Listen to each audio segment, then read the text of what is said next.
Epic Gaming Night is sponsored by Analog Gamer. Check out analoggamer.com for epic board gaming apparel. Have you ever bought a board game when your spouse said no? Have you ever won a game on an insane dice roll? Have you ever killed a dragon using only chopsticks? Do you text your friends to distract them from your current moves? Can you finish off a pizza in between your second and third turn? Can you ride a panda across the plains of Dewey? Do you have what it takes to stop an evil wizard from destroying your village? Do you tell your friends to call you Dungeon Master? Can you muster the strength to play one more game after 2 a.m.? Can you be the chosen one all the way up to bedtime? Have you ever dared to say no and pick your best friend's favorite character anyway? Have you ever randomly shouted nonsense because you thought it would be funny, and it wasn't? Well, we haven't done most of those things either, but we are willing to try. Join us as we explore the world of board gaming and all the crazy things that come with it. Welcome to the Epic Gaming Night Podcast. Welcome to the Epic Gaming Night Podcast, a podcast about tabletop games, but mostly board games. Board games. I am your host, Roy Canday, and with me as always is Matt. Yeah. And Rob. Yeah. Nice. Just got to start it out with some shots. So, how was you guys' Thanksgiving? I didn't have one. You didn't have Thanksgiving? Yes! Yeah, man. It's retail is fun. So I worked a 12-hour shift on Wednesday and missed pre-Thanksgiving, and then on Thursday worked for from 4 to midnight for Black Friday. So it was 8 actual hours. Thanksgiving. Yeah. And That's then crazy. on Friday I didn't have anything to do, but nobody was doing Thanksgiving stuff, so I just sat around the house and baked cakes. Yeah, we had Thanksgiving before I went to work on Thanksgiving Day. Yeah. And then I worked Hardcore Friday, but then my parents came into town, and then we had Thanksgiving again on Saturday. So we had game night on Friday, Thanksgiving on Saturday, more games, then more games, then more games, then more games. So I just played games all weekend long. Hopefully my wife doesn't kill me, but Oh, yes, she will. We played a lot of It'll be stuff. fun. We played a lot of stuff with my family. I had to update my dad and brother that I hadn't seen in 5 years on all the newest, hottest games. So, Awesome. Your brother's a cool guy. I like your brother. he's gotten a lot better. I'm just kidding. And your dad is still horrible. No, I love your dad, but I don't love your dad, but I like your dad. But he is still horrible, and I'll get into that when we talk about our game. Nice. Well, our topic for tonight is going to okay. be winning. Da-da-da-da. And But life. before we talk about that, Charlie we're going Sheen. to talk about what we've been playing. Who wants to start? I think Matt wants You know, to. it's always my favorite topic. So we played games I've played before. I know that we played Alien Frontiers. Yes. Yeah, with the dice and stuff. Yeah, I remembered something. We got it. We're good. Everything's happening. How'd that go? What is that game? What? Yeah. That game what is it's like a worker placement game, but it uses dice instead of random shot. stupid wooden cubes. I'm gonna be so self-conscious the rest of the podcast. Thanks for that. I sit on my hands. Yeah, but so you use dice. I'm not no hand this time. Yep. You use die. You roll them, and then you place them in various spots around the board in order to reap certain benefits or resources. Yeah. Yeah, it's kind of like area control-ish too, because the in-game condition is getting all of your settlements down onto the board, and you're trying to fighting over these different areas on the board. It's pretty cool because you like the retro art on it, right? Yeah, absolutely. It's got that kind of, I don't know, Silver Age science fiction, that pop sci-fi stuff where it's I don't know, all the rockets look like they're from Barbarella or for Forbidden Planet or any of those sci-fi movies from the 50s and 60s and stuff. It's real good. I really like that like all the different territories on the planet are like all different names of like sci-fi writers. So you have like the Herbert Valley for like the guy who like wrote all the Dune books and stuff like that. It's just really cool that there's all these different sci-fi writers for all the different areas that you can colonize. But we played the game 5 players with the whatever that is expansion. The factions expansion, which adds in the purple dice so you can play 5 players. We're also playing with agendas, which is one of the modules that you can get like hidden victory points, so you can do like extra special stuff like roll these specific combos on your dice to get a point, and it's like something that's really difficult to do, or like control this specific area at the end of the game, so it's like sort of like some of the victory points are hidden in the game, where in their base game you can kind of always see where the points are at. So it made it to at the end it's like, who do I need to take down a peg because they might jump back up and stuff like that. So it was pretty fun. Yeah, I liked it because, especially with those expansions, I feel like it added stuff to the game that I felt like it was missing the first go around. Like the first time it was fun, but I think I really fell in love with it because of the artwork, not necessarily the gameplay. Because, like I said, it is worker placement, so it's very blasé a lot of the time. But the die rolling and the whole mechanic of, there are some places that you can only fit so many die in. So if your opponents start putting die in there, you might not be able to go there. I mean, honestly, all the hidden stuff is really what adds it to it and makes it feel more like a complete game for me, as opposed to... And then the factions adds all game. the variable player powers, so everybody starts with a little bit different power, and there's a whole bunch of places that they get paid if you go on their little spot. So it's pretty cool. Yeah. Take a shot. And the artwork's phenomenal. I can't help it, man. Everything itches. But yeah, so that's Alien Frontiers. It was close, Sweet. man. AJ was like catching up and like getting ahead because it was like, hey AJ, you could do all this stuff, and he was like taking advantage and like figuring the game out pretty good. And I'm like, I'm not helping you anymore, AJ. I think you got a handle on this. Like, you're good. You figured it out. I didn't really do that well. I think I tied with 3 other people for just in front of last place. I'm sorry. I took you down a peg a little bit. You were up there with us, and then I'm like, then I put these other things on here. I was the last person to score points at all. Yeah. Like, everybody had moved up a little bit, and I was still at 0, and then I went from like 0 to like 7 or 9, and just like tied Roy, and I was like, hey buddy, and he's like, now you're a threat. Nah, I ain't doing this anymore. So, but hey, it's all right. Game was fun. Yeah, I liked it. Love it. So Roy, as soon as you became a threat, knocked you out, and then as soon as AJ started knowing what he was doing, I was like, and I'm done helping you. I love it. Well, I pretty much played one of AJ's turns for him, almost. Like, he was like gonna do some stuff. I'm like, no, dude, do this. And I was like, showed him all these things he could do, and like he got like 2 colonies on the planet, which is ridiculous in this game because like that's the whole point. And we were playing with only 6 colonies, so like getting 30% of the game done for him in one turn was ridiculous. It's like, dude, you can just do this and do this and do this. And he's like, I think I'll do that. And it put him like up pretty high. And I'm like, okay, I think you got a hang of this now. So yeah, for a while it looked like we weren't even going to be able to catch up to him. It was just like he rocketed off very well because of some good rolls and because the specific planets he had and his power, like his ability of his race was really good. He like ended up creating like a small machine in the game, which you're not typically supposed to be able to do. It was really strange. Yeah, he was just like, I roll a 6 and I put a settlement down, and then I roll a die, and then I don't lose that die that typically lets me put that settlement down, and I lost nothing in this process. And it's like, okay, neat. Yep. Nice. But yeah, that is Alien Frontiers. Sweet. Well, I will go next if you don't mind, since you have like 10,000 games to talk about. I just have a couple real quick. I was hanging out with my family, and I know I've said this in the past in the podcast. When I hang out with my family, we play card games. When we hang out with my wife's family, we play like fun party games. So we played Hand and Foot this weekend, and my uncle, I love him. He's like my favorite person in the world. I love him to death. What is Hand and Foot like exactly? Hand and Foot is kind of like Rummy. Have you ever played Rummy? Gin Rummy?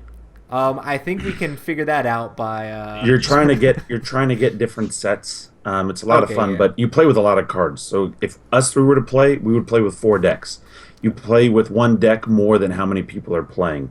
Gotcha. And so, like, the combos and everything are crazy. You can score a lot of points in the game. It's a lot of fun, but you can also get in a lot of pain and a lot of trouble. My uncle, Uncle Paul, I love you, had the best luck. I told him he could not go home until somebody beat him. Was killing everybody every single game. And he's just like that, well, guys, I guess I'm lucky. But he was doing it that way where it's like he's rubbing it in like, well, I guess I'm lucky. But he knows that he's just like murdering us. And so we had a lot of fun. And so we played that. And my wife, I was giving people money. I was like, I don't care, just beat him. Just beat him. I don't care what happens. I don't care if I win or anybody else wins. Just he can't win another game. So my wife ended up beating him, and I was like, bye, leave. Like, no. Awesome. You're I done. love him to death. I grew up playing card games with him, and so it's just, he's a special man. I really do love him to death. So we played that, and then I was begging Roy. I was like, I need to play a board game, please. And so he showed me Zaya, and I know we've talked about Zaya a lot. Zaya is absolutely amazing. First of all, the components are ridiculous. All of that different stuff that comes in the game, whether it's the ships or even the different galactical sections, whether it's a planet or just open space or the sun or whatever, good quality. And then the money, great quality, a lot of fun in the detail in the game. And you guys are completely right when you say that it's a sandbox game, because for part of the game, I was, doing my little merchant thing. And then I decided to go shoot some people. So I changed that stuff up. And then I wanted to complete some missions. And I could literally do whatever I wanted. It was, Oh, we yeah. just played until like 9:45, which ended up turning into like 9:57. And then it was like a little after 10 o'clock. But like, you can stop whenever you want, or you can stop when you get to 20 fame. It was a lot of fun. I really enjoyed it. And for everything that comes in that box, there's no way Cody's making money on that game. Because, I mean, there's a lot that comes in that box. I didn't realize how much stuff was in it. That's part of why when he was on the show a couple weeks ago, he said that it's hard for him to give it to distributors to distribute out, to have like all these third party and middlemen, because like there's no money to give those guys, Yeah. because the price that you pay for that game is almost the price that it costs to make that game, Yeah. because that game is amazing value. It really is. So But I ended On the up, that was my upside- first time ever playing, and I really enjoyed it. I ended up coming in second place by a technicality. I mean, not necessarily. Roy and I should have tied, but then everybody had to do one more round, and then Roy's they dad. didn't And this say is where I'll like get the into it. stop point was supposed to be 9:45. And So at like we said 9:45, you and I were tied. 9:45. We were tied at 9:45. Well, the point is like we have to do an even number of turns. So since my dad started his turn and like went halfway through his turn when it got to 9:45, we had to finish the rest of the way around. So everybody had even turns, even though my dad and Justin weren't going to catch up to us. But Well, I had a mission card to steal something from the person to my left. It would give me one more fame point so I could have tied Roy again since he got to go. And I was just joking around, and I showed Roy's dad. I was like, hey, I don't know if we're playing again, so here's my mission. I was going to try to come steal something from you. so then And he all tries of a to sudden- kill himself. And so then they were like, well, hey, we'll play one more round. So he literally runs into an asteroid field. Well, And first he tried to keeps kill going back. you, and then he tried to kill himself, Yeah, I mean, it was just like, okay. which this he is failed crazy. at. He did not kill Oh, man. himself. And So my no, brother went but over he there and hurt killed him himself, instead. And then his brother came over there and killed him instead. And it was kind of like, Where did you so have to then drop Roy- that off? what? Where did you have to drop? Oh, I had to drop it off in like this system right beside mine. Oh, that's crazy. And so I was like, this is absolutely amazing. So that would have tied us back up again if you would have gotten that. Yeah. And so I was like, okay, this is great. And then I was like, really? You're trying to kill yourself right now? Really? He's like, yeah, why not? And I was like, The trolling is real. The trolling is real. So I was like, you know what? You will always be Mr. Candidate. You're just Mr. Candidate. Had a blast, great guy, and your brother was a lot of fun. Had a good time. But man, when he did that, I was just like, okay. My I forgot favorite part of that something. whole thing was when you very bluntly said, what I like to do in games is when it's not my turn, I like to look around the board to see like what I want to do, and then when it's my turn, I'm ready to go. Like he like very bluntly said that, not pointing fingers or anything. Like, They would get their awesome. turn, and I'm not trying to point fingers, but somebody would get a turn, and they're like, "All right, let me see. All right, so you move there. Well, yeah, if you were paying attention during their turn, you could see everything that they did. And that's what's so great about the game. It's not like everyone's in their own little cubicle. No, I could see all the moves Roy bought and Roy did. And I posted a comic from Cardboard Crack, which is a like Magic the Gathering like web comic thing. Yeah. And it basically just had like the dudes playing Magic, and like they're just sitting there and sitting there and sitting there, and the guy's going, now what should I do? And like there's like spider webs growing around them, and they're starting to get smelly and growing beards and stuff. The guy's like, I think you're taking a little long for your turn. And the guy like snaps on. I was like, yeah, you don't say that I take a long time for my turn. Yeah. I was just like, analysis paralysis is a real thing. it really is. But great game, a lot of fun. I definitely will be picking up Zaya, Legend of a Drift System. And I recommend everybody else do too. Awesome. Two things. I hate to mention this first one that I want to talk about just because we talk about it every episode. What game do we talk about every episode, Matt? Rhino Hero. So I played Rhino It's Hero fun. with my dad and brother, and they'd never played the game before.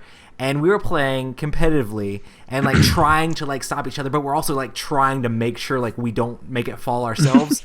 We played every single wall and all the way up so that we had 15 stories and we had no more walls to play. Matt, it so we ended literally up was right winning the underneath game. his garage door opener. It got that high. That's impressive. Yeah. Yeah, it was ridiculous. Like, we literally were like, well, what do we do? We ran out of walls. I'm like, I think we win. And I'm like, does if you run out of walls, what happens? I look in the book, and it's like, you guys are all superheroes. You win the game. And I'm just like, we weren't trying to do this. Because I literally was trying to do things to make it so it would fall on my dad. And, like, it's still, like, we still, like, just barely made it. And we were like, we gotta take a lot of pictures of this. Like, we just like took pictures. Like, my brother got a timer, and we're like all like standing there like cheesing for the camera beside it. It was just like ridiculous because I'm like, who gets to 15 levels and like the thing doesn't fall? Like, that would be hard to do if you were trying to do it, and we weren't even trying. So that was exciting. But Did you make it shady though? Was it like you know how I was it was making everything wobbling close to the side? It was wobbling. I think the main thing was we didn't have a lot of the like the one building cards near the bottom. There were like a few of them near the top, and they were just placed perfectly that everything made it all the way up, and everybody was being super careful when they put their stuff on there not to knock it down. So That's awesome. So Canadays have steady hands. That's what I learned. I'm just kidding. Or you're all secretly engineers. Yeah, exactly. Building engineers, card stacking engineers. But yeah, that's Yeah. Rhino Hero. If you haven't already got that game, I don't know what more we can say. Like, it's like $12. Like, it's literally Just don't- $12. Just don't get a cup of coffee for 2 days and then play Rhino like Hero. adult You will crazy get more Jenga, enjoyment essentially. in one game of Rhino Hero than a million cups of coffee. Absolutely. Well, maybe not a million, but it is People so on worth it. Instagram keep saying, "You guys talk about this game all the time. I need to like play it." I'm from now Yes. on. If anybody says that to me, I'm just Like- gonna be like, "Buy the game." Seriously. Like, especially about with you the can amount send of the people text? who I imagine on Instagram are like, man, you know what? I really love like Eclipse or some like giant game. It's like, this game takes like 10 minutes to play. It costs $12. It's like, just You can no. buy like 12 Just of them get it. for the cost of a. You can play 3 full games of Rhino Hero in between your turns on Eclipse. Exactly. That's awesome. It's cheap enough that you can just spend $50 and get like 4 people a bunch of really nice Christmas presents. Like I don't know. It's ridiculous. So cheap. So the other game that I played, besides that, because we talk about that every week, is we played a nice long game of Eldritch Horror. Were you Eldritch- scared? I was a little scared. Eldritch Horror is the Lovecraftian game, basically the sister game to Arkham Horror, where you are investigators trying to banish a great old one. The difference in between this and Arkham is that all the great old ones in this are like very themed towards this different scenario. You're doing a lot of cards that match that great old one, and it's the whole world instead of just like one city. So we're going around trying to do stuff. We were playing against Yogg-Shoggoth, which is kind of like the one that it suggests to start with. My brother owns a copy of the game, but he had never played it, So I was trying to teach him through the game and like show him like the setup and show him how to do all this stuff. So if he actually wants to get his copy played, he would be able to do that. But we played. It was crazy. Very long. One thing I'll say that I hate about this game is in any game, any lose your turn mechanics are just not fun. Designers, do not put lose your turn mechanics in your games because, I mean, there can be other penalties in the game, but no one wants to sit there and do nothing while everybody else takes their turn. Then one person just sits there and does nothing, and then everybody else takes their turn, especially in games like this where it can take a little while to get back around the table. So yeah, lose your turn mechanics are kind of lame. But yeah, my brother got detained by like the police, and like I had to go over there and like rescue him and stuff like that because I had like super high like influence and diplomacy and stuff. So I like walked over there and had to help him out because he was in jail. But yeah, we got to like the very like last turn. We finished the last mission, and we were gonna be good to go as long as we could survive the Mythos. The Mythos card flipped. The Doom track went. The Great One awakened. Then we had to do some crazy thing that was basically impossible to do, and we lost the game. So it was very Lovecraftian, because in Lovecraft games, or in Lovecraft stories, there are not good outcomes. It's always open-ended, always this weird, creepy thing. So it felt very thematic in that. But we had a lot of fun collecting tons of items and getting pumped up and working together to figure out how to solve these different mysteries to win the game. But we failed. Yog-Shoggoth devoured the world and ripped through the planes of reality, and we were all devoured. Huzzah! Huzzah! That was the same guy that we played against. Did you have did you take any of those BS frostbite things, or not the frostbite? I took. Was it that lingering sickness that just destroyed us that game? So what I did to make this game better, or make it more palatable, is I had like all the expansions I owned in the game mixed together when we played, Matt. So I had the Mountains of Madness mixed in and the Forgotten Lore mixed in. And so there was just a mass of like craziness. Like one day there was a heat stroke, the next day there was like frostbite, the next day there was just terrible things. So it was just way too chaotic with all the modules in, and I don't think you're really supposed to play with a ton of that stuff unless you just really want to go hardcore. The game's set up to have different module parts where you can take components in and out. It's not made to just all be shoved in together. So I played with you guys and learned that I need to take that thing out. And I still had the Forgotten Lore stuff in there, so there was a lot of like snake and poison type stuff still in the game. And I think next time I actually teach new people, I'm just going to take every expansion out, play the base game, so you can get, there's still tons of variety and still tons of craziness and awesomeness that goes on, but I think it'll back off the difficulty a little bit so that losing the first game that you play won't necessarily sour your opinion of the game, you know? So yeah, because sometimes it's hard for people when they just get demolished by a game to be like, this was fun, but I'm like, but we had an experience, we worked together, it was a story. Like, that's what those games are about, trying to work through something together, even if the outcome is terrible in the end. Yeah, but yeah, that was Eldritch Horror. Boom. Awesome. So our topic for tonight is winning in board games. So what are some different victory conditions in board games? Area control. Whoever controls the most area at the end of a game controls. For example, Game of Thrones, whoever has the most castles, or whoever first one to get to 7 castles wins. That's the same as Dune/Rex. You have to get like a certain number of strongholds to win the game. I love that game. And then a lot of games have just victory point win conditions. Like, that is true. You get a certain number of victory points, you win the game. When the timer is up on the game, once you've gone through a certain number of rounds, whoever has the most victory points wins the game. So that's pretty cool. Yes, they do. I feel like too many games have victory point win conditions. There are a lot. There are a lot. I understand that it's really easy, I guess, to do. It's far easier than trying to set up a whole different mechanic of how to win, as opposed to you can just be like, oh, well, if you do this, you get a point, and then that point will let you win the game a little bit later. Yay. Okay. Have fun. I don't know. Objectives are also another victory point or a victory condition. For example, Dead of Winter. You may not have to have X, but you may have to have such and such to win the game.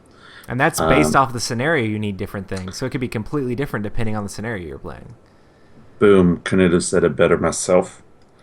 Money, production, those are other victory, which those kind of go in with victory points. But too. you know, Yeah. having the best empire, being able to have the most meeples working for you and stuff like that. And then I also kind of threw this in there, and I don't know if it's necessarily, it's a very generic answer, but co-op. Like sometimes you only win if everybody wins, and so I don't know how else better to explain that. But If those, if everyone wins, everyone has to win. get to a certain for you to point. win. Yeah, Yeah. that's kind of like Escape the Curse of the Temple, where it's like everybody's got to get to the door. Like that's very objective based, so it's the same thing as the Yeah. objective. But everybody's got to get to the door and get out. If you don't all do that, you lose the game. Yeah. Yeah. A lot of games, some people frown upon it, but depending on your personality, we like a lot of Ameritrash type games and a lot of stuff like that. But eliminate all the other players can easily be a win The good old condition in a route game. victory. Yep. Murder everyone. Eliminate the entire other team, stuff like that. I mean, games like Bang have that. Games like regular vanilla Risk has wipe everybody else off the map, that sort of stuff. A lot of war games have that sort of stuff too. Be careful what you say about Risk, man.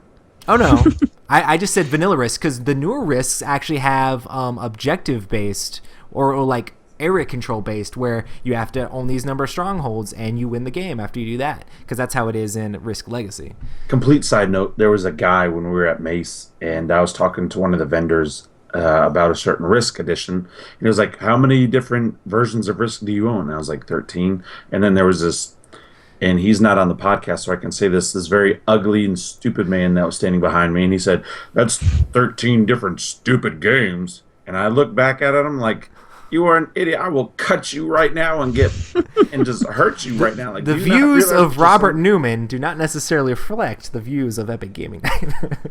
No, they're in our letterhead. Oh, our Risk motto? is amazing. Risk Our is motto. amazing in our letterhead. Yes. So anyway, I'm pretty sure I edited that to say Rob thinks Risk is if it No, wasn't so Risk good, is why did they keep making it anyway?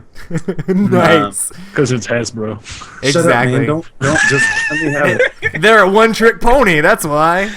So, Hey, I was the first one to get a copy of Game of Thrones Risk, so boom. sometimes the victory condition can just be surviving. So like certain things happen. If you can make it all the way through, then Yes. you can win the game. A lot of times, like I feel like I know there's a lot of victory points in that one game, but we played Run Fight or Die, and half the time it just felt like if you can just hold on, you can win the game. If you're actually alive at the end of this, you can win the game. So, More than likely, you will win the game. And the person that won only had like 5 points. It was you. You won it. I was in the double digits, killing it. All of a sudden, 2 turns in a row, took a bunch of damage, and I died. That's a fun game. yeah. There's so many zombies in that game. There's so many zombies. So there's a bunch. I mean, we could group a lot of this together. You know, it's tough. Or like One of Rhino Hero, or like a bunch of other dexterity games where it's like, don't knock the thing down is the victory condition. If you don't knock the thing down, you win. So that's pretty What were awesome. you going to say, Matt? I was gonna say another one. On my favorite games with social deduction games is pretty much find the bad person and make him a social pariah for the rest of the night, Point at the right person, win the Yeah. game. Roy and then did it. never trust that person again until tomorrow. Roy. It was me. It probably was me. It's always you, even if it's not you. Or you could So go bad. Matt's favorite game and just have the magic carrot. If you have the magic carrot, you win the game. That's all you gotta do. No skill involved. Just have the magic carrot. These jokes, so good. That was sarcasm. But yeah, so what is you guys' view towards winning? Do you do whatever it takes, or is it more casual? I'm super casual. Yeah, That's just me. I just play to have fun, or I'll like I've started to do the same thing that AJ does. AJ will like sit down, he'll look at a game, and then see some of the mechanics, and then go, "This seems like a neat thing to do." And then he doesn't care whether he wins or loses. He just cares if he can accomplish that like one neat thing. So when we played Twilight Imperium 3, I was like, I don't really care if I win. I just want to have as many people on the board as possible. And since I was playing the Arborec, I was just like, trees all up in this moaf. So it's almost like you feel like you set up your own victory conditions like for yourself, and you're just like, I'm going for this. Like, this is my first play of this game. I'm trying things out. Like, this is what I'm going for. This is the victory condition. I got all the trees on the board. I win the game. I'm so proud of you, Matthew. I mean, I was almost running out of tokens, man. It was good. Yeah. Once you've got all your plastic guys on the board, and then we're running out of pieces of cardboard, it's gone crazy. There's some weed infestation up in that beast. Phenomenal. Mechatol Rex was treed up. It was definitely owned by you. I know that much. It was owned by you. Oh, man. The other thing, though, I guess in social deduction games, I go hard in the paint in those where it's just like, nope, got to find the bad guy. Or not find the bad guy, as however it may go. We really need to like bust like one night out because we haven't played it in a while. But like I just always remember just Matt being like super quiet a lot of times, just being like, Matt, what are you thinking? What are you doing over there, Matt? You're like, I don't know. And I'm like, Matt, come on, man, give me something, give me anything, help me out here. Time, that's just me going, okay, who said they're what? What's not taken? What can I say? He's mathing it out. He's puzzling it out. Speaking of that, Deception Murder in Hong Kong is supposed to ship sometime this week, I heard, via the emails. That sounds awesome. Soon. It will be fun. That will hit the table. Yeah. Boom. But yeah, for me, I am definitely more of the Spike personality type, so I try to win the game. It really depends on the game a lot of times. Like, no, it doesn't. If it's a... Rob's just mad because I beat him in a couple games a couple times. But I don't like get angry or mad about stuff when I'm playing the game. I just try to win. Like, I look at how I need to win and I go for that. It's for me, like, the designers designed this game to be won in this way, and that's the goal I should be trying to achieve. So I'm gonna go for that. I try to be nice about it and everything, and I try to like help people out, but like until they know what they're doing, and then you're like, and I mean, it's just the way it is. You have to learn. Like, if I'm telling you how to do your entire turn every turn, like, I might as well just be sitting in your seat too. So, but yeah, then I'm playing solo. I want to play against other people. But yeah, it's what drives me to play the games, is to try to win, and I don't get upset if I lose the game, like, especially like after the game's over. Like, I'll make fun and be like, oh man, yeah, you just gotta do these things and stuff. Like, I'll act like it's a big deal, but after the game it doesn't matter. And I enjoy when other people like do really awesome things to win the game, like, in spite of me. It's pretty fun. It's pretty interesting. Cool. Yeah. I don't know what else to say. You guys know how I play games better than I do. So. Well, my take is it depends on what game I'm playing. Mm-hmm. For me, for example, like Game of Thrones, I absolutely love. I don't care if I win or lose Game of Thrones. I just love it that much. I just want to play it. And like when we played with Matt and Hector, I wanted them, like, I don't mind losing at all because I want them to like it, so they'll play it again, so I could have more people to play with it. So it depends on the game, and also, for me, the very first time I ever play a game, I never expect to win. Yeah. That, for me, that first time is always a learning lesson. Like, okay, here's how I do this. Because when you first play, the first couple of rounds, you're learning stuff. But then it's around the middle of the game where you start to realize your combos and the abilities and take a shot. And so, every time I play a game for the first time, I never expect to win. But I'm also like Roy, where I still try to win. I just don't expect to win because I like to win. You know, I'm also like Roy. Well, the game was created for somebody to win. Why can't that person be me? Yeah. And so, but yeah, it just depends, and especially on the type of game as well. Like if the game is not super competitive, like Rhino Hero, I love It doesn't Rhino Hero. matter. I don't Yeah, care yeah. if I win or lose. Like, it's so cute. It's so fun. One Night Ultimate Werewolf, 9 out of 10 times I die, like, Yeah. because I talk. I definitely die in that all the time. I mean, so like games like that, I don't care because it's just fun. But it is fun in those games when I can convince other people of other things that are completely not even true. So it just depends, but more than not. I feel like if a game is super like random or like super casual, like I'm just like, well, I can't get uptight when the things don't go my way. I just need to go with it or let it happen. And Yeah. even like in more like story like driven games and stuff like that, it's like, well, this is more about the experience and less about the winning or the losing sort of thing. So Yeah, it really depends on the game as well. But if it's like other types, I'm just like, let's do this, let's make it happen. let's get it. Awesome. So what is your view? Oh, sorry. Different personality and gamer types. So, like Matt said, he likes to play more like casual. I've noticed like some other people in like our gaming group are more into like just like trying to see how things work or just like push the limits. Like if I do this, what'll happen? It might be the dumbest thing in the world, but he wants to see what happens when you flip that switch or when you open that door or when you run down that hallway or when you just do crazy things. And Ask if you have a gun. and stuff like that is super awesome. Like people can have all sorts of different views of how to play board games. The game I feel like could completely devolve if you don't have anyone actually trying to win the game, because some games will not end if no one actually tries to win. And if everyone's just sitting around being like, oh well, we don't have to win, we can continue just to play it. And I don't normally take that route. Like I'm like, here to win, we're gonna make this happen, and if I could end the game, I'll probably end the game. So, and that's the way it is. It's not like, oh, let's just wait, let's just go one more round. No, let's end it. Let's end it right here. So, but I love ending games right there when I'm a trader.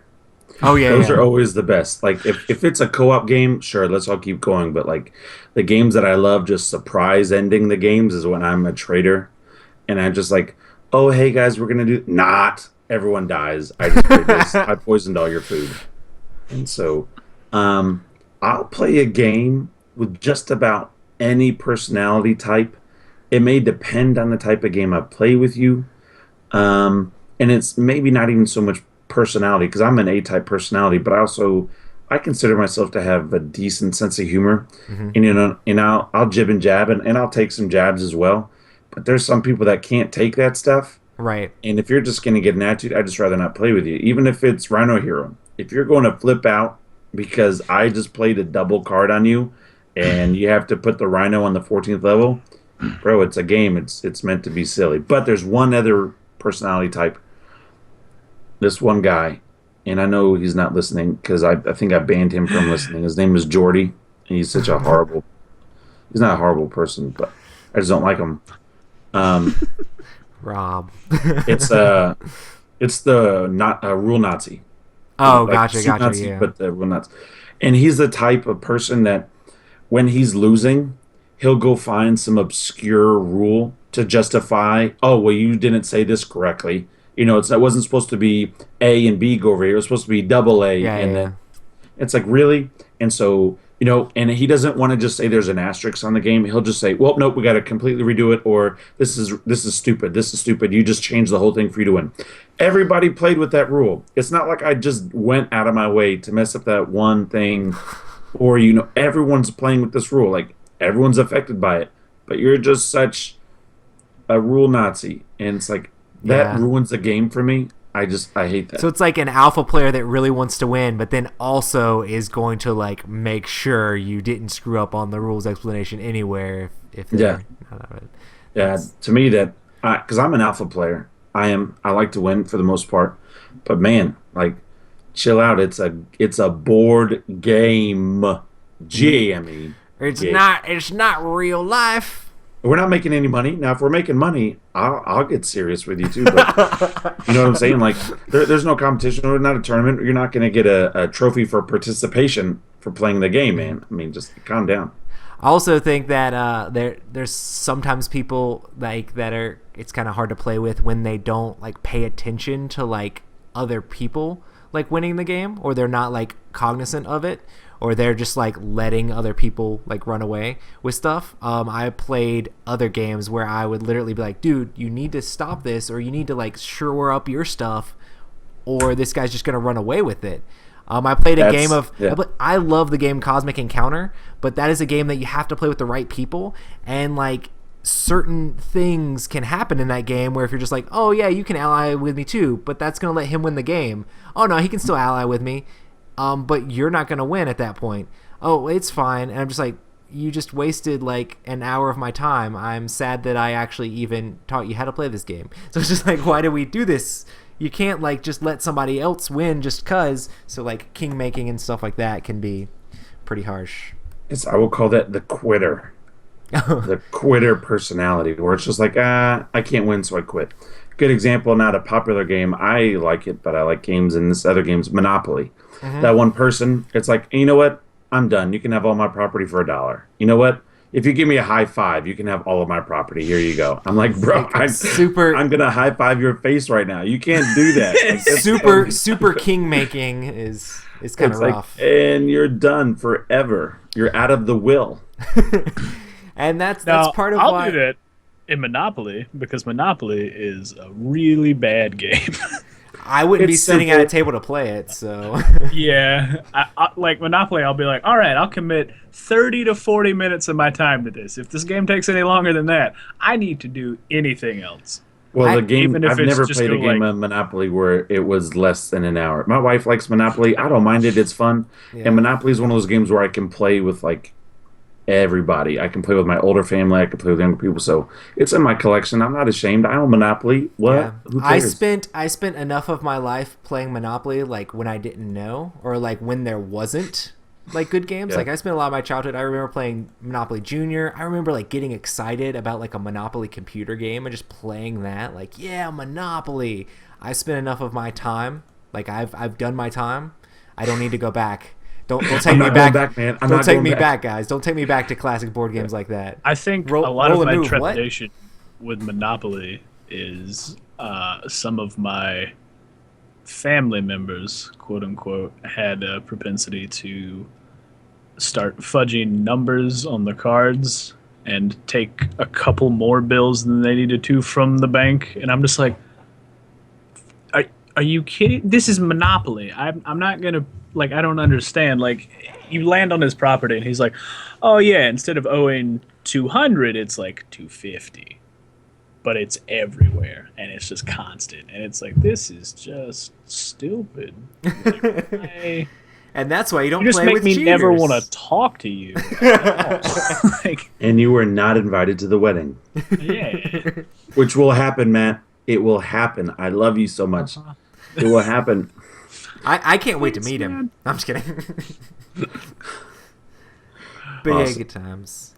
Awesome. So, this is the big question right here. Is there a game that you need to win? Every time you play it, you do everything you can to try to win this game, and you actually get upset if you don't. I'll let you guys go first. Nah. I don't think there's one that I would get overly upset if I lost. Like, I try. I mean, I try to win all the games I play for the most part. Like, I'm not going to just for some reason, it's really hard for me to just, like, back off sometimes. Or just be like, oh, yeah, just, like, ease up or let it go casually or whatever. Like, I just see what I can do in the game, do the best I can to my abilities. If I lose the game, that's fine. I mean, I did the best I could. I can take experiences from this game and learn and put it towards the next game. And I mean, there's some games that I really like that I'll try really hard to win, but there's not a game where it's like, oh my gosh, I need to win this. But yeah, I still try to play casually, and I try to make it a game. That's so nice. Rob, tell us how it is. Tell us where we're wrong. So Rob's like, meanwhile in Risk. Exactly. That's it. I've played it enough where I expect to win every single time I play the game, and I won't necessarily get mad if somebody beats me in a good way. You know, like if they just have like a really cool idea that they did, which you actually can make really cool ideas in Risk. I know that's kind of hard to fathom, but you can. But I hate losing to dice rolls when I have like a huge army. I'll get upset over that, and I just keep rolling like ones. That's morally just crippling. Also, Axis and Allies, and these are classics for me. I grew up playing these Yeah, games. yeah. Um, I like I don't get as mad with Axis and Allies because usually I play with a team. Like, uh, you're the Axis or you're the Allies. Now, if I play by myself, I better win every single game. You can't touch me. I'm gonna win the game. But I just those are games that gets upset. But I'm gonna throw this one in there, and I love it, and it's a great game. And that's Ashes: Rise of the Phoenixborn. I hate losing that game, and I CCGs need are a lot to. easier to be that way. Oh my goodness, I hate losing that game. And there's only one Phoenixborn right now that can really like. That's my arch nemesis that I've only beaten like a handful of times. I've lost more than I've won. All the other ones I've got a good record against, but my kill death ratio against Mayoni is horrible. And so I hate losing in Ashes because I'm I like I should beat you, and you get to pick your starting five. You get to pick your starting hand, so it's like it bothers me even more because then I'm like, man, is the combo I'm making not good? Is this messing up? Am I doing wrong with yeah. this? Like, I think it's definitely more susceptible for that stuff to happen in a customizable game, or maybe even like an army building game where it's like you're playing like 40k, or you're playing a collectible game like Magic or yeah, Redemption or Ashes or anything like that, because you did prep work beforehand. Like you've yeah. studied this stuff. Like you sat there and put it all together yourself, and Like we're you didn't like just yeah. this. You put your heart and soul into the deck. You didn't just and then beat my army. You beat me. you took it Like to the it's field of personal. battle, and Yeah. it did not succeed. So it's easier to like brush off when it's Magic the Gathering, because you're just like, they spent more money than me, they have better cards than me, this is what happens. I But still get in mad. Ashes, everyone has the same cards, so it's just like, I didn't have the right deck for the situation, or I didn't have the right like starting cards to go up against that deck, Which or I didn't have the right tech cards added in there. If I could have teched this card in instead of that card, it would have helped me in this specific situation. But that's another reason why those games are great, because you can learn from those experiences and actually improve not only your gameplay, but you can improve your deck upon Well, yeah, playing it again. you're not stuck with that one group at the same time, and I love it. But yeah, I hate losing games like that. And right now, Ashes is that game for me. It's still fun. I'll still have a good time playing with you. It's just you won't beat me, Lindsay. Happy birthday, and you won't win. Is there a game that you have never won but still love? I have. Well, I kind of won, but it was like on a technicality. I had to leave, and then I came back. Well, I didn't come back. I had to leave, and then they finished the round after I left, and I had the most points by one after I left, but I don't. It's like an asterisk. So I will go ahead and say the game. It's Twilight Imperium 3. I love Twilight Imperium 3. I've only played it twice, and I love it. It's in my top 10 games of all time. It's so big, it's like playing another game 20 times. I mean, it's that big of a game. Yeah, And I absolutely love it. It's a fantastic game, and I don't care if I lose every time, as long as I have time in my life and I'm paying my bills where I can play that every day. I would be okay with that. But yeah, I'm still not upset about losing that game. Not at all. Not at all. It's so fantastic. yeah. Especially when like it's nice to play the game when everybody's like trying to win, like they're doing their Yeah. own thing and trying to like at least like complete objectives or trying to do different stuff. Sometimes people get bogged down in like games like that with, I'm gonna build up a big army and like do this stuff, but like when everybody was racing, like I took a picture when we played that game of like the scoreboard, and there were flags all over that, like all the cards and everything. Like people had gotten tons of objectives like everywhere, and sometimes when you play this game it doesn't look like that, but in the game we played, I was just excited that everybody was like had their eye on the prize and was trying to do different things to make it happen. That made me so mad. I spent the first half of that game, which the first half of that game is 4 hours of your life, trying to get War Sons, and then like an hour later, everyone got it for free because of a flipping card. I spent a lot of time and money Oh, trying to man. get War Sons, and I had it for one round was before so everybody mad. else. I And was then the so next happy. round, It was the everyone best else thing got I've them ever for seen. free. I was literally just took a like, picture of that card and was just like, I love this card. This card is I amazing. hate that. I just, man, so much resources and stuff went to it, but that's what's so great. But for one round, though, I had them. One round, nobody could mess with me. Yeah. It was so great. How about you, Matt? Do you have a game Blood that Rage. you haven't? Blood Rage. Yes. That game It is took me a minute to amazing. think about it, but it's like, yeah, I haven't won it, but I really don't care because I feel like every time I play it, it doesn't really matter if I win or lose. I'm just here fighting things. Next time I Like play, everybody goes to Valhalla in the end. That's fine. and hold me to this, I'm gonna try to go like monster crazy. I'm just gonna try to get like Okay. every single. Well, I don't know Well, if you we only can have get every two. single. I'm gonna try to get some crazy. Just like I want some monster battles. I want that one troll that I you just- love. He is OP. Yeah. Oh my I want to I've get never him. gotten him. I just want him once, but people see him and But go, nah. You know who's the best is those little ones because they're Yeah. cheap and then they come out like eliters or they come out for free. They don't cost any rage. Ah, that game is so great. The thing that killed me the last time we played, AJ drafted the Dark Elf who can invade Idrisil. Yeah. And while in Idrisil has 3 strength instead of 1, and I was like, Yeah. oh, cool. But then there was another one that came through the deck, and I'd never seen it before, and he passed it to me, and I drafted it, and I was like, oh yeah, because my strategy, invade, and then you get to invade +1. So I was like, Yeah. I can just invade Idrisil with 4 right now. This is awesome. And then I realized AJ had one, and I was like, man, if he would have passed both of those to me, it'd have been over. I'd have just been in Idrisil all day, just like, come on, guys, let's party, let's go. And fight. Yeah. Mm-hmm. It's It'd have been such a great game. fantastic. And I That's think awesome. I mean I've played it twice, but I feel like I do that one strategy where I invade for free. But the first time I had a strategy where I could essentially pillage multiple times, which was super good. And then the second time it was all about something else. And there's just so many different things in that game that Yeah, it doesn't yeah. really matter if you're winning or losing. There's always just something to learn and try, and I don't know. And Well, Blood- how many times have we played that game? Nobody else has ever done that strategy. We've all done different other strategies, which is great to all the different variety and the different versions and the complexity of the game is you could kind of do whatever you want. And there's You know? a Yeah. decent amount of cards you don't even see during the Oh game. my 'cause they're goodness. not Oh, even yeah. in there.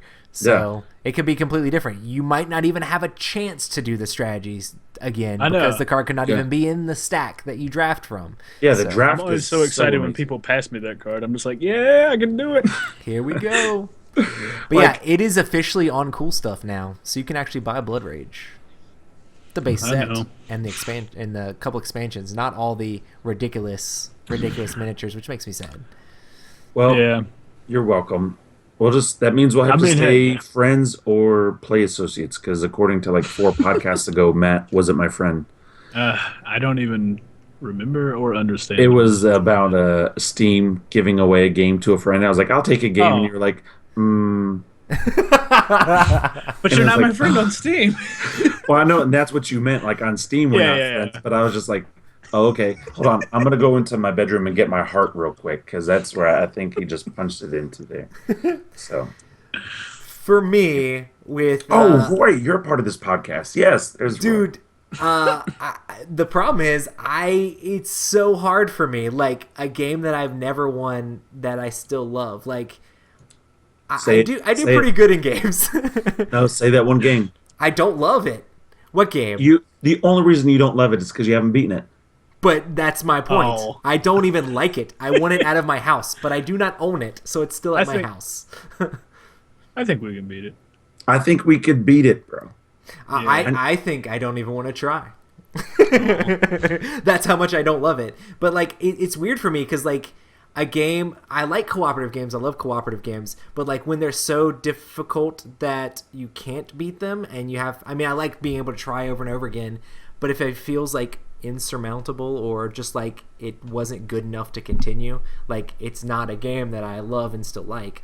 There's plenty of games that I've played that like I really enjoyed them while losing, but a lot of them I continue to play them enough times that I actually end up getting the win at some point. So I don't Did you ever win at Dead of Winter? no, but you don't That want me to game's fun. comment on that. But you at least like Dead of Winter, right? I like it. I feel like I would like a different theme a lot more, but once Does again, it stress you out? I would love the game if we won the game. I would like to see it be winnable.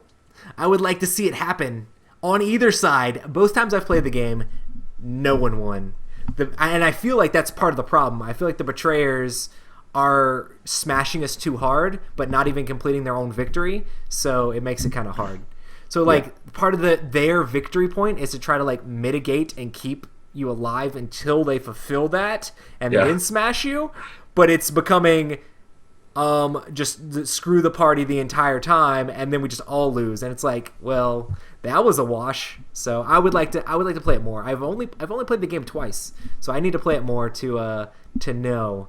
But I'm willing to give that one a chance. Other games, Ghost Stories. That's the game we were talking about earlier. Not so much. I feel like it's too puzzly. The theme's there, but the theme's not like strong enough. It's not like a story game like Dead of Winter story. You're going through all this stuff like that. There's a lot to love. Oh my goodness, Dead of Winter, whether you like zombies or not, the theme of survival is there. Oh like, it is. It's a great storytelling game. That's why I'm so hyped for Lost in Space, man.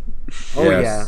So that's when I'm gonna be like, yes, and I could probably lose it a bajillion times. And the fact that Emerson is helping with that as well, with app stuff and just the other stuff. He is such.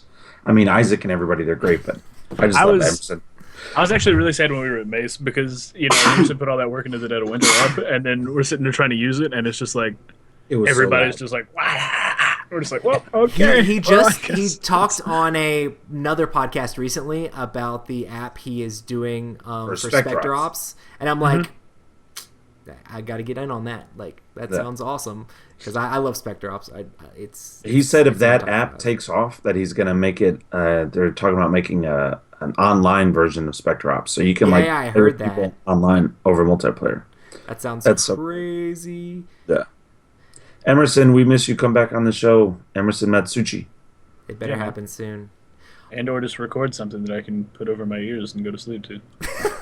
Right? He's in a good way. Hi, buddy. My name is Emerson. I make fantastic board games. So, how do you deal with poor winners or losers in games? You punch them in the face and then you don't invite them back.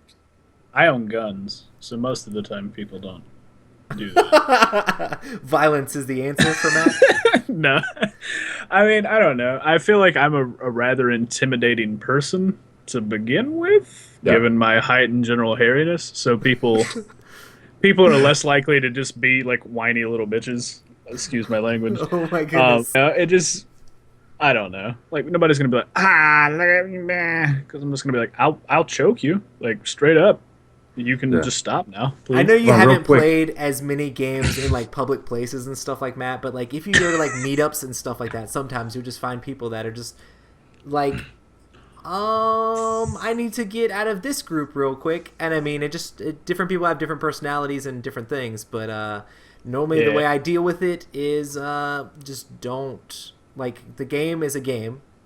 We need to keep it in the game and try to actually have fun. So it's like if you're winning, you shouldn't go super hard and super crazy. Like, oh my gosh, I smashed you guys, haha. I mean, you can say it a little bit, but especially if you're super close friends with them. But like other than that, like it's not like go hard and be like, you guys are stupid, you guys are dumb, I beat you guys, I'm the best around. Or even worse, don't complain and whine and hold permanent grudges after the game is over just because you lost. I am not that way I play with people that I know. Yeah. If I know them, like if we're friends, I will be a sore loser or I will be like a jerk winner. And I do that because I like you. I know that's so stupid. But if we're friends and we're all playing a game we're trying to win, oh my gosh, I will rub it in your face. I just murdered you. Like do you remember that movie did? That was so dumb. I just beat you.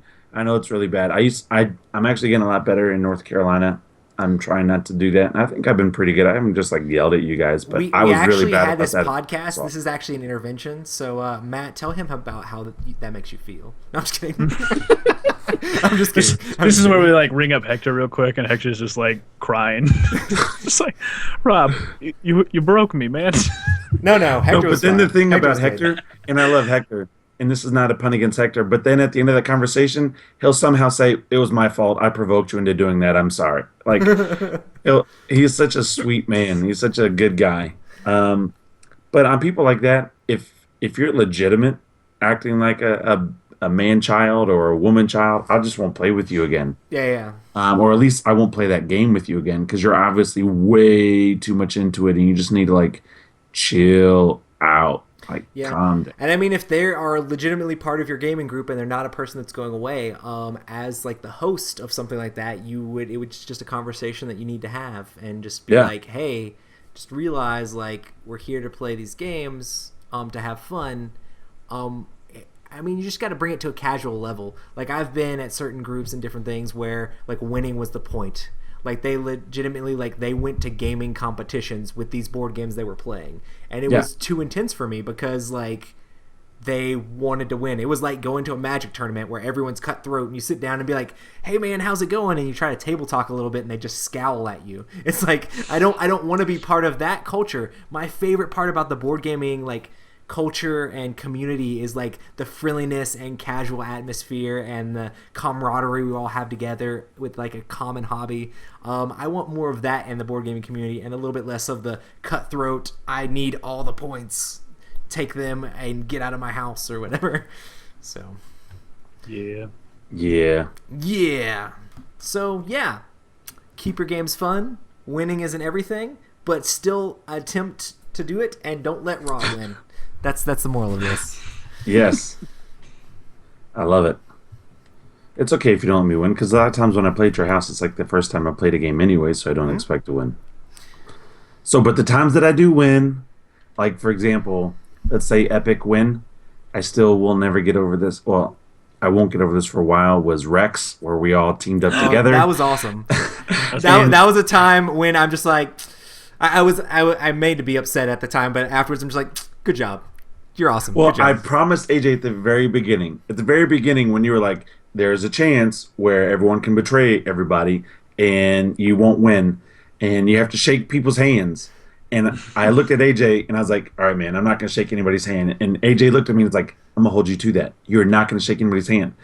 And so finally, when it came down to the end, I had the best trader card. Yeah, it And made I me looked at sad AJ, because I and AJ was kind of... like, "Don't you shake their hand." AJ was, "Don't you shake their hand," and I didn't, and it was awesome. It made me kind of sad because I like kind of like met my goal too, but you had like the best one. I had there the was better. no stopping it. Yeah, it was amazing. and you deserved it. The way things turned out, you deserved it. It's okay. It was a lot of fun. And then what I loved is, like, I don't know if you went to bed or if you were inside doing something, but then we were in like your driveway for like another 45 minutes talking about it. Yeah. I mean, that's when you know a game like actually like you felt like something happened in the game when you just can't stop thinking or talking about it after the game's over because it was that epic. So. And the way that I won was epic. Like, something had to happen and somebody had to blow up and this had to happen and then I had to get that. And it happened perfectly. And I was like, okay, I just won the game. So anyway, keep it fun. Do we have a question we want to answer? Yeah, so we're going to have a question this week. If you ever have any questions, feel free to email us, epicgamingnight@gmail.com. You can email questions there, or just hit us up with a question on the Instagram or anything like that. It works as well. But our question this week is from the Board Game Renegade. He's one of our friends over on Instagram. Da-da-da-da. But his question is, what is your most disappointing game of the year?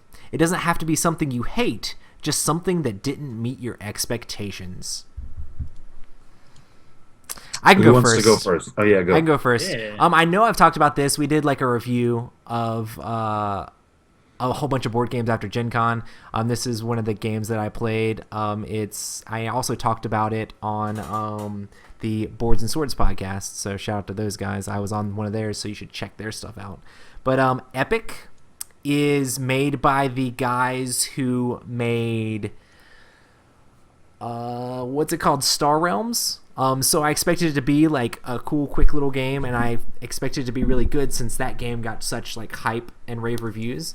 But I don't think Epic was very epic, and that's bad because he's bringing all the epic names down with making a game that was like that. But it's basically like very Magic the Gathering clone-ish, like so close that I would probably just rather pick up starter decks of Magic than play it for pretty much the same price point. Most all the like keywords were the exact same, and it seemed unbalanced to me while I played.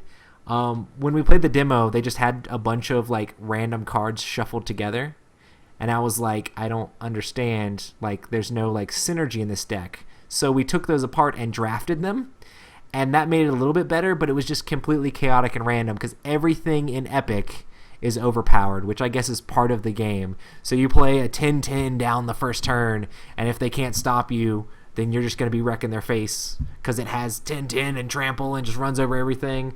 In this game, you have 30 life points. They actually have a creature that you can play in one very first turn of the game. You can play it down. It is a 30-30, and if they can't stop it, if they don't get a creature or like some spell or something to stop it, they could just literally just go in and win.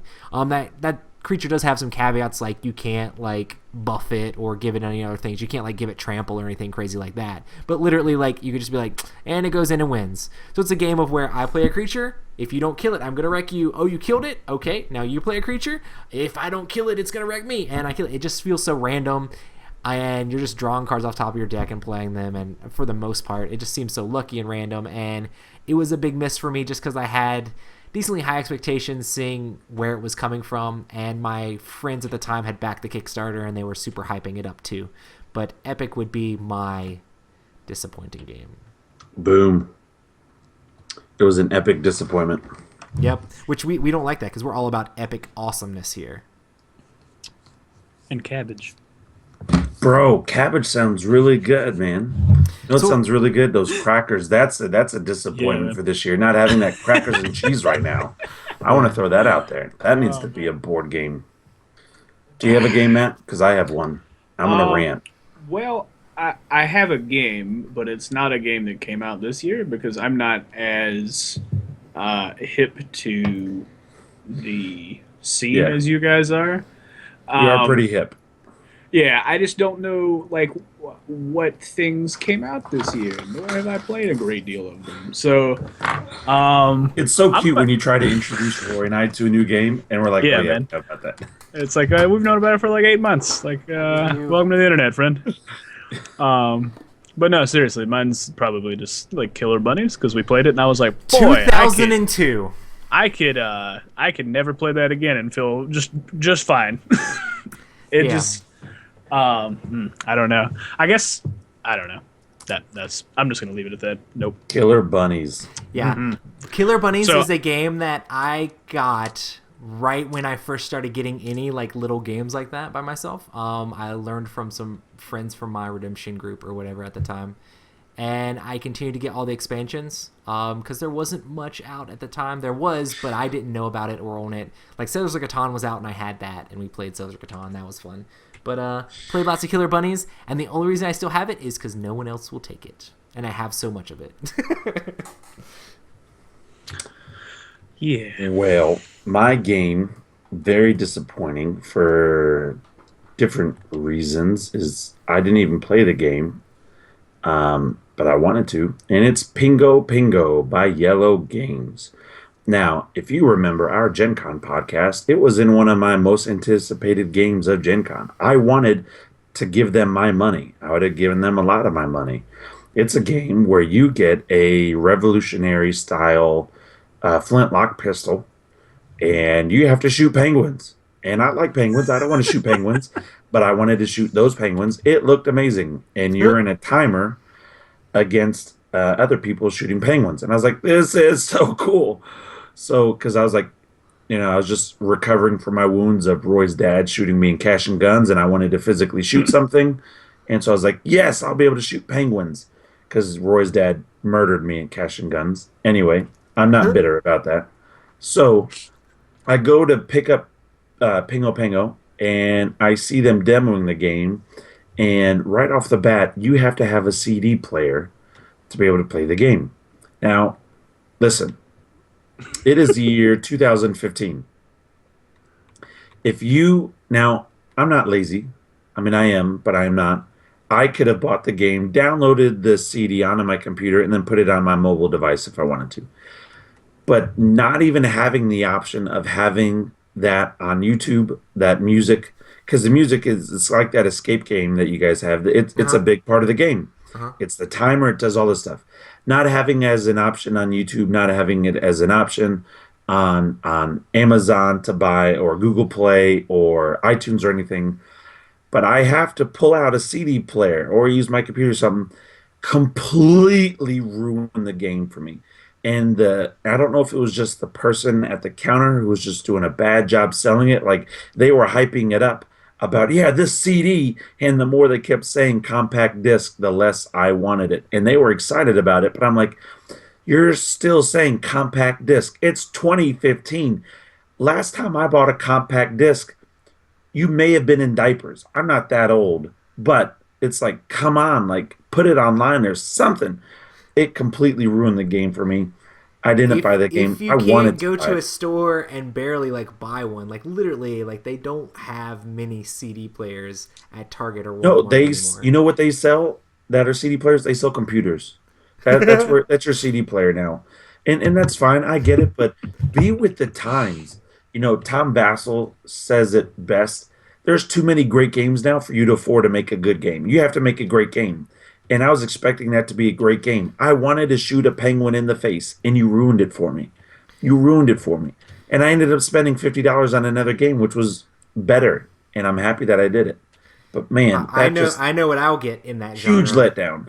Rubber Banditos. That's gonna fill that space in that genre for me. That game will completely shout out to Stephen Avery, who is crazy. If you guys hang out with Dude. Stephen Avery, get a penicillin shot before you hang out with him, and just make sure you have like a I don't know, one of those like if I get lost bags where you can survive a night.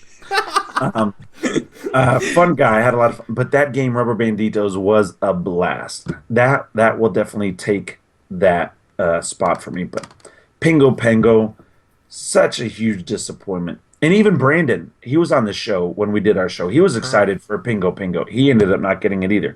Brandon Pleshik, he is our sponsor, Analog Gamer. They make fantastic shirts and they support new and aspiring artists and their ideas. And I'm really excited about that. Even if it gets submitted on a napkin and I never hear about it, that's fine. Whatever. I'm not bitter about that. Thank you for doing what you do. And I'm going to shut up. Nice. Awesome. So I guess that's pretty much going to be a podcast for this week, guys. So if you guys ever have any questions, feel free to email them to us. That's Instagram. gamer@gmail.com. Hit us up on Instagram and Twitter. We have a lot of stuff going on over there. We're always posting pictures of the games we're playing, asking the different communities questions and stuff like that, which is awesome. And then also we stream these every Tuesday night at 9 p.m. Eastern Time at twitch.tv/Epic Gaming Night. Also make sure to follow, like, subscribe. We post a lot of our videos of these to YouTube, so you can check us out on youtube.com/C/Epic Gaming Night. We have a lot of our gameplay videos over there too. And that's pretty much it, guys. Thanks you. so much for showing up. We are actually going to have Peter Wilkin, the graphic designer, for a bunch of different games. He used to do freelance work for Fancy Flight. He does freelance work for Plaid Hat Games. He redid a lot of the graphic design in Zaya and like turned that game around. So make sure to come back for that next week. And if you like